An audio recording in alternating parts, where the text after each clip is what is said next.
Bonjour à toutes et à tous, ici Maxime pour Ciné Techno et aujourd'hui je fais la critique du film Song Song Blue de 2025 en Blu-ray. Le film est réalisé par Craig Brewer et met en vedette Hugh Jackman, Kate Hudson, Michael Imperioli, Ella Anderson, Mustafa Shakir, Fisher Stevens et Jim Belushi. Il est distribué par Universal Pictures et vous pouvez vous procurer en magasin depuis le 17 février 2026.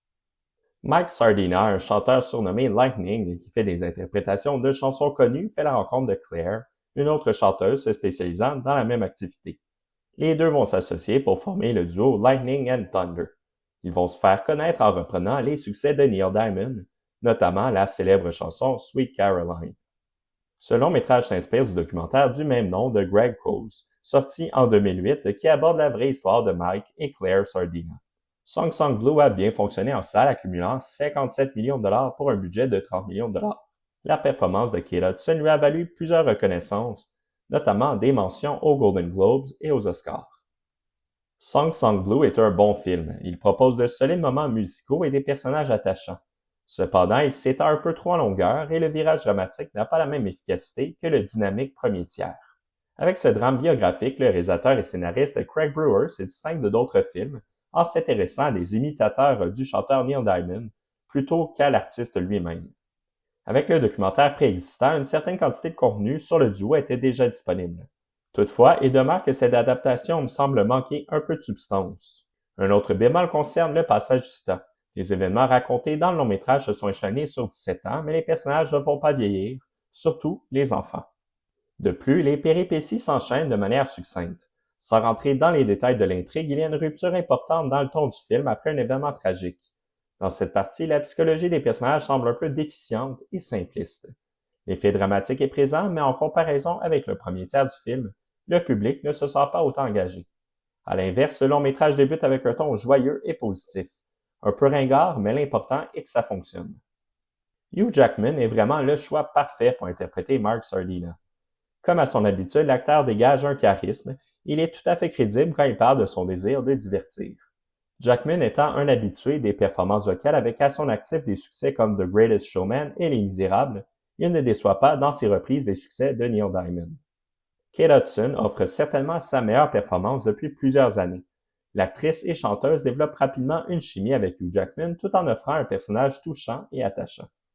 Le duo rayonne lorsqu'ils performent ensemble. Parmi les rôles de soutien, Ella Anderson ressort du lot. Cette dernière est nuancée et touchante dans son interprétation de Rachel, la fille de Claire. Le vétéran Jim Belushi se fait également remarquer en ajoutant une touche humoristique au récit. Le montage est franchement efficace durant les numéros musicaux où des images de diverses performances, de pratiques et même d'essayages de costumes s'enchaînent.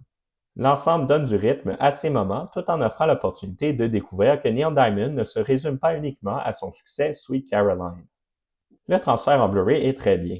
L'image est précise et détaillée. Le format permet de distinguer les détails des visages et des costumes brillants du duo. D'ailleurs, un vrai effort est mis en place pour imiter les costumes et les coiffures de l'époque lors des performances. Les couleurs ressortent bien avec plusieurs couleurs vives et une peau de couleur naturelle. Piste sonore et format l'image. Le duo est disponible en anglais Dolby True HD 7.1, en français et en espagnol Dolby Numérique Plus 7.1, ainsi qu'en audio description anglaise 2.0. Les sous-titres sont disponibles en anglais pour malentendants, en français et en espagnol. Le format d'image est de haute définition 1080 pixels de ratio 1,85 par 1. Pour les suppléments, ils sont seulement disponibles en anglais. Il y a Extended Performances, 1 plus 1 equals 3, Lining in a Bottle, Eye for Style et des commentaires audio avec le scénariste et réalisateur Craig Brewer. Les deux performances allongées mettent en vedette les chansons Crunchy Granola Sweet et Sweet Caroline pour une durée de 7 minutes. Les trois autres segments totalisent un peu moins de 20 minutes de contenu. Ils abordent avec le réalisateur Craig Brewer et la distribution l'adaptation du documentaire, les performances du duo formé par Jackman et Hudson, et les coiffures et costumes. Pour conclure cette critique, Song Song Blue est une belle manière de revisiter la vraie histoire du duo Lightning and Thunder. Les prestations musicales de Hugh Jackman et Kate Hudson sont solides et dynamiques. Le film connaît un certain creux de vague vers le centre du récit, mais il revient en force avec sa conclusion. Ce long-métrage plaira certainement aux amateurs de Neil Diamond et à ceux appréciant les films où la musique occupe un espace central. C'était Maxime pour Ciné Techno. Merci beaucoup et surtout, bon visionnement.